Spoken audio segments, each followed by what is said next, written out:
Hey guys, today I want to do a quick unboxing and review for you guys of the Gundam Converge EX16, which is the Shamblo, the very large, very red mobile armor from Gundam Unicorn, and it's now here in Converge form. I kind of doubt we're ever going to get a kit of this, unless maybe Bandai brings back their high-grade mechanics line, which I kind of wish they would, and this would be perfect for that, but I don't know, we'll have to see. Anyway, but we do have this Converge figure, which I think is pretty good. It was definitely probably much cheaper than any plastic model kit is going to be of this. But it's still not that cheap. I think this was like around $30 or so. So for just a small little box, that obviously might be a little bit much for some people. So just looking around the box here, you can see on the front, just got a picture of that. On the side here, you can see it with the mouth opened up.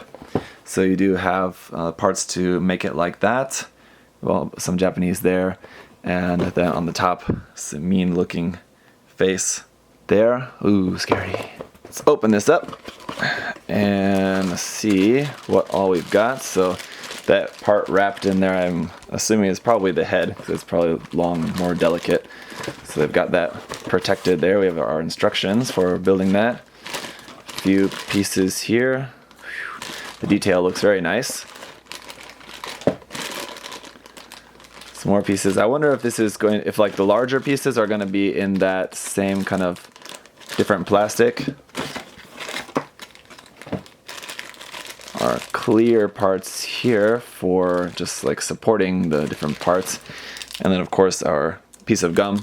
Just pulling out this back tail piece, I was just wondering, because if you remember, if you saw my video of the Converge Neo Zeon, I was kind of surprised that some of the parts were not in like that soft kind of vinyl that these figures are usually in, but it was kind of like a hard plastic. And this one, it does seem to be that same kind of thing. So I'm guessing just for these larger parts, they want to just mold it in just kind of a different kind of plastic, which I think is possibly polystyrene, but I'm not exactly sure. But that might be just cheaper or more efficient instead of using that much vinyl for these, I suppose. So when it's all put together, here is how it's gonna look. Now you have these clear stands to hold up the arms and hold up the head. But they're completely unnecessary. They're like barely touching, and that stuff is held up fine on its own, so we'll just get rid of those. That's much better. So yeah, I gotta say, this looks super nice. The detail on it is really good, and somehow it looks even much better quality than the Neo Zeon. The Neo Zeon unfortunately had like some like nub marks on it just from the molding and processing of it, but this one I'm not really seeing any nub marks on it. All the detail is just really, really nice. The molding is really nice, all the painting on it. You have that nice silver for the claws there, the blue, and then it's kind of really hard to see. I think I better take off the head. As you can see inside there, we have this sleeves marking, and then around the neck, the sleeves markings around there. That's all pre-painted on there. Also looking really nice. It's kind of a very hidden detail inside amongst all this stuff, but it is there. Even underneath, you can see there's all this detail up underneath the like back skirt, underneath the feet, underneath the kind of wings there, underneath the main part of the body. So it's a lot of detail. It looks like those fans there are like in a silver color. It's just the reflection of the light. It's all just a kind of black gunmetal kind of color. But to open up the mouth, we actually have to kind of parts form it. We have a separate piece here. This is our piece for the cannon in the mouth, so we have to actually take apart the head and then reform the parts around this. And with mouth open, there you go, that's how that's gonna look. I love the little pink dot in there for the mono eye. It's nice and bright. And then the clear blue inside the mouth there. Just to give it the UV test here, I imagine not much is gonna show up on the UV light except the mono eye. The blue on the inside of the cannon, not really reactive, so basically just the mono eye is gonna be glowing, nice, bright, and pink. That's cool, but that's pretty much it for any UV reaction.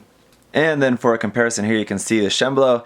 As big as it is, still not going to be quite as big as that gigantic Neo Zeon. And then here I have the very appropriate Yonam Kirk's Zaku Sniper there as well, just for a comparison to see how this compares to just a normal size Converge mobile suit. So it's big, but it's not the biggest Converge thing that I have. So I think for the price, I'm still totally fine with the price that I paid for it. Oh, one thing I did forget to say, the claws do move individually on this as well. So that's pretty much the only kind of point of articulation. I'm really happy with this purchase. I think it's a really great little Converge kit. And again, like I said, I don't really think we're gonna get any sort of plastic version of the Shamblo anytime soon. So in the meantime, I'll look forward to doing some work with this sometime to just detail this up, filling in those panel lines, adding a few decals on this. I think will look super good once you add a few decals onto this as well. So It really just helped bring out all those details and everything. So that's it for this review. Hopefully this was helpful if you guys are interested in picking this up. I bought mine from HobbyLink Japan. I know there's other sources you can buy online or wherever, but that's where I usually get my Converge stuff. So thank you guys as always for watching. If you have questions and comments, leave those down below. I'll see you guys next time. Bye bye. Thanks for watching.